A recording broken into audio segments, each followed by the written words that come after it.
Wikaze nanone hano kuri Yamuhe TV turagarutse ni muri cya gitondo dutegereje ko amafaranga yacu aza ava kuri time back hanyuma akagera hehe kuri Trust Wallet.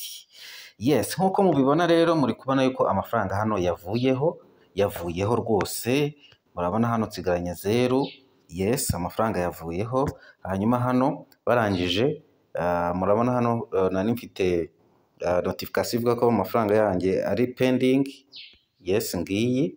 Hanyuma ngiye kureba kuri ya wallet nashyizeho, ariko mbere yuko mageraho murahita muri kubona ka notification hano hejuru ka Trust Wallet.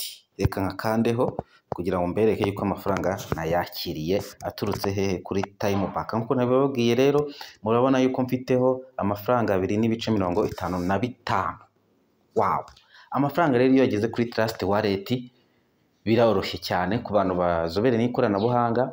Uhita uyavana kuri Trust Wallet uyashyira kuri Binance, ukayajyana kuri Binance ujya kuyacuruza. Muri kuyabona yuko Litecoin nakiriye hano rwose ari 0.03 bingana amadolari 2.55. Ngira ngo hari abari bafite impungenge cyangwa se bavuga bati se iyi time back yawe ikora ite. Murabona yuko murabona yuko ikora. Ubu ngiye gukora kandi gataske hano kugira ngo mbereke neza uburyo ikora, kuko buri munsi bagenda baguha udutaske tugiye dutandukanye.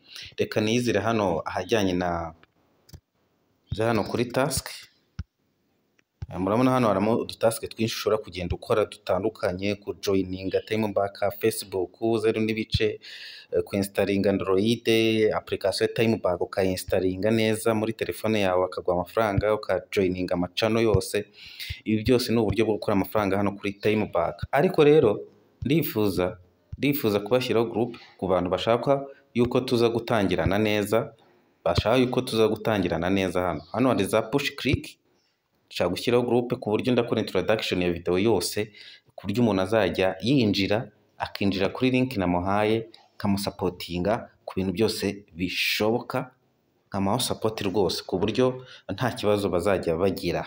Yes, ubu rero nkuko muri kubibona hari udutaske two kuri survey tuba tworoheje umuntu ashobora gukora. Urabona nk'aka kafite 0.007. Akangaka uraza ugahitamo ibyo ubonye, hanyuma katurebe niba 0.007 byagiyeho. Turebe niba byagiyeho kugira ngo tumaking sure neza yuko ibyo turi gukora ari sawa. Iyi rero ni application nziza cyane ikora mu Rwanda. Pfa kuba ari kuyikoresha neza, pfa kuba muri cya gihe ufite pause, pfa kuba ufite internet. Ahanga amafaranga uraza ukayakorera mu buryo bworoshye. Sinaberetse kuko amafaranga nayakiriye. Hanyuma se hari waba ufite ikibazo cy'uburyo yavana kuri Trust Wallet ashyira kuri Binance, cyangwa se akavana kuri Binance ashyira kuri Mobile Money. Ni uburyo bwizewe, turabigezeho muri video zikurikira. Nagira ngo mbereke yuko amafaranga nayakiriye hano kuri Trust Wallet.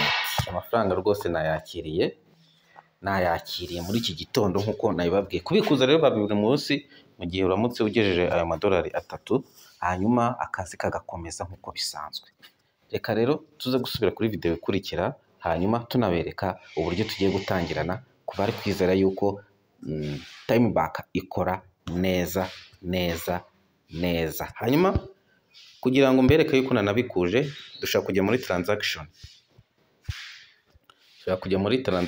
Tukareba yes, transaction ziba zagiye zikorwa, tukareba ko y'amafaranga yacu n'ahantu bayohereje. Reka tuze hano tujye kuri transaction y'amafaranga. Aha ni uburyo nayo mba naragiye nkorera yose. Hanyuma reka njye hano kuri setting. Yes, uburyo ni uburyo bwa payment mba nashyizeho. Hanyuma turebe transaction ese yes, izi ni za profile. Noneho reka tujye kuri payment turebe. ni ukugira ngo mbereke payment ziba zakozwe. Yes, murabona hano yuko amount yabaye received na 3.5, ariko nkuko bababwiye kubera yuko nabikuje amadolari ari munsi ya 5 bahise bankata 0.5, niyo mpamvu nakiriye ya yandi ku itariki 22 hano resending, ariko amafaranga yo yarangije kugeraho. Hano bahita bagwa na invoice. Yes, invoice ngira murimo murayibona, bahita bashyiraho amazina y'umuntu bishyuye, adresse zose ziba ziriho, hanyuma bakahita bagwa na invoice igaragaza amafaranga wishyuwe. Ngira ngo hano murimo murabibona neza. Kuba bafite ikibazo, iyi ni receipt kandi amafaranga nayakiriye, uwo kanya ngiye kuyaryoha.